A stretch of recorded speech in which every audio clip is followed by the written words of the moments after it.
বন্ধুরা, আজ থেকেই বাংলার জেলায় জেলায় শুরু হচ্ছে ঝড় বৃষ্টি। এই 60টি জেলায় কালবৈশাখী ঝড়েরও পূর্বাভাস জারি করেছে আবহাওয়া দপ্তর। আজ থেকেই তাপমাত্রার পারদও অনেকটাই কমতে চলেছে পশ্চিমবঙ্গের জেলায় জেলায়। তো বন্ধুরা, এই মুহূর্তে আলিপুর আবহাওয়া দপ্তর কি জানিয়েছে সরাসরি আপনাদেরকে একদম লাইভ আপডেটে জানিয়ে দেব। তো এই মুহূর্তে আপনারা পরিষ্কার লাইভ আপডেট দেখতে পাচ্ছেন যে ঘন কালো মেঘ আস্তে আস্তে কিন্তু আমরা দেখতে পাচ্ছি যে ঘনীভূত হয়ে পশ্চিমবঙ্গের দক্ষিণ দিকে এবং বিশেষ করে উত্তর দিকে এবং বাংলাদেশের দিকেও কিন্তু ক্রমশ অগ্রসর হচ্ছে। এর জেরে কোন কোন জেলাগুলিতে বৃষ্টিপাতের সম্ভাবনা রয়েছে সরাসরি বৃষ্টি এবং বজ্রমুট করে আপনাদেরকে এই মুহূর্তের আপডেটে দেখিয়ে দেব। এই মুহূর্তে যদি আমরা দেখি তাহলে বৃষ্টিপাতের যে সম্ভাবনা সেটা কিন্তু আমাদের পশ্চিমবঙ্গের দক্ষিণের জেলাগুলিতেও খানিকটা রয়েছে।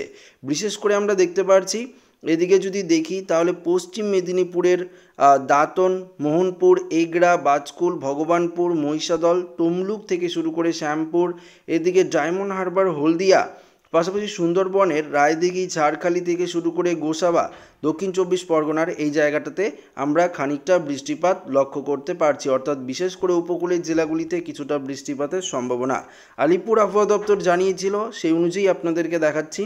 পাশাপাশি বৃষ্টিপাত ত্রিপুরাতে দেখতে পাচ্ছি এবং বৃষ্টিপাত বাংলাদেশের ময়মনসিংহ, সিলেট বিভাগ, ঢাকা, কুমিল্লা, বরিশালের দিকে এবং চট্টগ্রামের দিকে কিছুটা বৃষ্টিপাতের সম্ভাবনা রয়েছে। আমাদের উত্তরবঙ্গে কিছুটা মেঘলা আকাশ থাকলেও একটা ভ্যাপসা গরম এই মুহূর্তে কিন্তু রয়েছে। মেঘলা আকাশ থাকার কারণে কিছুটা ভ্যাপসা গরমের সম্ভাবনা রয়েছে। তাপমাত্রা কিছুটা কমেছে, তাপমাত্রার পারদ। অসমের দিকেও বৃষ্টিপাতের তেমন সম্ভাবনা নেই। তাপমাত্রা করে আপনাদেরকে দেখাবো, তার আগে আমরা দেখে নেব যে আজ রাতের দিকে কোনো রকম বৃষ্টিপাতের সম্ভাবনা থাকছে কিনা। রাতের দিকে বৃষ্টিপাত ত্রিপুরা এবং বাংলাদেশে সবথেকে বেশি পরিমাণে রয়েছে।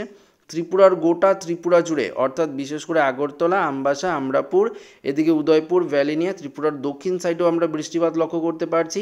বিশেষ করে বাংলাদেশের গোটা সিলেট বিভাগ, ময়মনসিংহ, ঢাকা, কুমিল্লায় বজ্র বিদ্যুৎ সহ কালবৈশাখী ঝড়ের অ্যালার্ট। এবং আমরা দেখতে পাচ্ছি একদম ভোরবেলা আগামীকাল সকাল সকাল দিকে বৃষ্টি দেখতে পাচ্ছি উত্তরবঙ্গের আলিপুরদুয়ার, কোচবিহার, দার্জিলিং এই সাইডটাতে বৃষ্টিপাত এবং অসমের গোয়ালপাড়া, গুয়াহাটি, তেজপুর, জোরহাট, ডিব্রুগড় দিকেও কিছুটা বৃষ্টিপাতের অ্যালার্ট কিন্তু রয়েছে। পাশাপাশি আমরা দেখে নেব পশ্চিমবঙ্গের দক্ষিণের জেলাগুলিতেও কলকাতা সংলগ্ন বেশ কয়েকটি জেলায় আগামীকাল খানিকটা বৃষ্টিপাতের সম্ভাবনা থাকলেও বেশি বৃষ্টিপাতের সম্ভাবনা আমরা বাংলাদেশ এবং উত্তরবঙ্গের পশ্চিমবঙ্গের উত্তরের দিকটাতে একটু বেশি লক্ষ্য করতে পারছি, কেননা তখন ওই সাইডে একটি ঘূর্ণাবর্তের অবস্থান রয়েছে, যার জেরেই উত্তরের জেলাগুলিতে একটু ভারী বৃষ্টিপাত সঙ্গে বজ্র বিদ্যুৎ সহ ভারী বৃষ্টিপাতের অ্যালার্ট থাকছে আগামীকাল। এবং 6 তারিখে এই বাংলাদেশের পূর্ব সাইডটা এবং ত্রিপুরা এবং বিশেষ করে আমরা দক্ষিণবঙ্গেও 6 তারিখে বজ্র বিদ্যুৎ সহ বৃষ্টিপাতের অ্যালার্ট দেখতে পাচ্ছি। অর্থাৎ এদিকে কলকাতা থেকে শুরু করে নদিয়া, এদিকে মুর্শিদাবাদ, বীরভূম থেকে শুরু করে পুরুলিয়া, বাঁকুড়া, পশ্চিম মেদিনীপুর, পূর্ব মেদিনীপুর, বর্ধমানের দিকেও বৃষ্টি থাকছে এবং বৃষ্টি থাকছে ত্রিপুরা, বাংলাদেশ জুড়ে এবং অসমের দিকেও আমরা বৃষ্টিপাত লক্ষ্য করতে পারছি। উপকূলের জেলাগুলিতে তো বজ্র বিদ্যুৎ সহ বৃষ্টিপাতের অ্যালার্ট থাকছে। 7 তারিখে আমরা একদম পরিষ্কারভাবে কলকাতায় আমরা বজ্র বিদ্যুৎ সহ কালবৈশাখী ঝড়ের অ্যালার্ট দেখতে পাচ্ছি। অর্থাৎ গোটা দক্ষিণবঙ্গ জুড়ে কালবৈশাখী ঝড়ের অ্যালার্ট রয়েছে 7 তারিখে। 6 তারিখেও থাকছে, তবে 7 তারিখে বেশি পরিমাণে বৃষ্টিপাতের অ্যালার্ট থাকছে। উত্তরবঙ্গের দিকেও বৃষ্টিপাতের অ্যালার্ট থাকছে, বাংলাদেশ ত্রিপুরাতে তো বৃষ্টিপাতের সম্ভাবনা রয়েছে। 8 তারিখেও আমরা বৃষ্টিপাতের সম্ভাবনা দেখতে পাচ্ছি পশ্চিমবঙ্গের জেলায় জেলায়। এমনকি 9 তারিখে আমরা যদি 9 তারিখ দেখি, 9 তারিখের দিকেও আমরা দক্ষিণবঙ্গ, উত্তরবঙ্গ দেখতে পাচ্ছি সমস্ত জায়গায় বৃষ্টিপাতের অ্যালার্ট রয়েছে। এবং 10 তারিখেও আমরা বৃষ্টিপাতের সম্ভাবনা দেখতে পাচ্ছি। তো বুঝতেই পারছেন এক টানা বৃষ্টিপাতের সম্ভাবনা রয়েছে। 11 তারিখেও বৃষ্টিপাতের অ্যালার্ট রয়েছে গোটা পশ্চিমবঙ্গ জুড়ে। দক্ষিণের জেলাগুলিতেও বৃষ্টি হবে, উত্তরের দিকেও বৃষ্টি হবে। এবং 13 তারিখে আমরা যদি লাস্ট আপডেট দেখি, 13 তারিখেও আমরা বৃষ্টিপাতের সতর্কতা দেখতে পাচ্ছি জেলায় জেলায়। তো একদম তাপমাত্রার পারদ কিন্তু নিম্নমুখী হতে চলেছে গোটা পশ্চিমবঙ্গ জুড়ে। তাপমাত্রা করে আপনাদেরকে দেখিয়ে দেব যে একদম তাপমাত্রা অর্থাৎ স্বাভাবিকের থেকে অনেকটা নিচে, অর্থাৎ দেখতে পাচ্ছেন কলকাতার দিকে 25-26 ডিগ্রি সেলসিয়াসে চলে আসবে তাপমাত্রা। 9 তারিখেও তাপমাত্রা একই রকম থাকার সম্ভাবনা। পাশাপাশি 7 তারিখে বৃষ্টিপাতের জেরে গোটা দক্ষিণবঙ্গ জুড়ে তাপমাত্রা নিম্নমুখী হবে দেখতে পাচ্ছেন। উত্তরের দিকেও নিম্নমুখী হবে, উত্তরবঙ্গের দিকেও, বাংলাদেশের দিকেও নিম্নমুখী, ত্রিপুরাতে তো অলরেডি তাপমাত্রা নিম্নমুখী রয়েছে। তো তাপমাত্রা অনেকটাই কমে যাচ্ছে।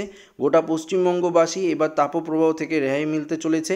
আজও তাপমাত্রা যথেষ্ট কম, তবে আজ কত ডিগ্রি সেলসিয়াসের মধ্যে থাকছে সেটা আপনাদেরকে জানিয়ে দেবো। আজ আমরা কলকাতার দিকে দেখতে পাচ্ছি 39 ডিগ্রির মধ্যে 39-40 ডিগ্রি, হাওড়া হুগলির দিকেও তাই, এমনকি পশ্চিম মেদিনীপুরের দিকে 34-35 ডিগ্রিতে চলে এসেছে তাপমাত্রা, একদম 10 ডিগ্রি সেলসিয়াস কমে গেছে। সুন্দরবনের দিকেও আমরা দেখতে পাচ্ছি একই রকম 34-35। এদিকে খানিকটা পূর্ব মেদিনীপুরের দিকে 40 ডিগ্রির মধ্যে রয়েছে, বাঁকুড়া পুরুলিয়ার দিকেও 40-41 ডিগ্রি এবং বর্ধমানের দিকেও 40 ডিগ্রি। আজকে নদিয়াতেও আমরা 40-39 ডিগ্রি দেখতে পাচ্ছি, মুর্শিদাবাদেও একই রকম এবং বীরভূম সাইডটা এদিকেও 40-41 ডিগ্রি রয়েছে। মালদায় 39 ডিগ্রি থাকবে, দিনাজপুরে 37 ডিগ্রি, উত্তরের দিকে কোচবিহারে 34, আলিপুরদুয়ারে 33, জলপাইগুড়িতেও একই রকম তাপমাত্রা থাকছে। অসমের দিকেও আমরা তাপমাত্রা দেখতে পাচ্ছি 33-34 ডিগ্রি। বাংলাদেশের সিলেট, ময়মনসিংহ, ঢাকার দিকে তাপমাত্রা কম। রাজশাহী, মিরপুর, কালাই থেকে শুরু করে এদিকে সাতক্ষীরা, যশোর, পাবনা, নাগেরপুর এদিকে তাপমাত্রা কিন্তু কিছুটা আমরা ঊর্ধ্বমুখী লক্ষ্য করতে পারছি। তবে চট্টগ্রামে তাপমাত্রা কম এবং ত্রিপুরাতেও যথেষ্ট তাপমাত্রা কম। মিজোরামের দিকে তাপমাত্রা কম থাকছে, মণিপুরের দিকে অনেকটাই তাপমাত্রা কিন্তু কম থাকছে, অসমের ডিব্রুগড়ের দিকেও তাপমাত্রা যথেষ্ট কম রয়েছে। এমনকি ওড়িশার দিকে যদি দেখি, আমরা ওড়িশার দিকেও দেখতে পাচ্ছি 39 ডিগ্রি সেলসিয়াসের মধ্যে তাপমাত্রা। তো বুঝতেই পারছেন তাপমাত্রার পারদ এক ধাক্কায় অনেকটাই নিম্নমুখী হচ্ছে। তো আজ থেকেই জেলায় জেলায় বৃষ্টিপাত শুরু হচ্ছে হালকা পশলা।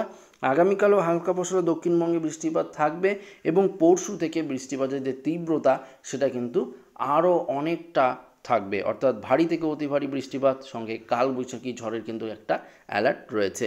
তো আশা করি এই আপডেটটি প্রত্যেকের ভালো লেগেছে। ভিডিওটি ভালো লাগলে অবশ্যই লাইক করবেন, বন্ধুদের সাথে শেয়ার করবেন, নতুন হয়ে থাকলে চ্যানেলটিকে সাবস্ক্রাইব করবেন। ধন্যবাদ।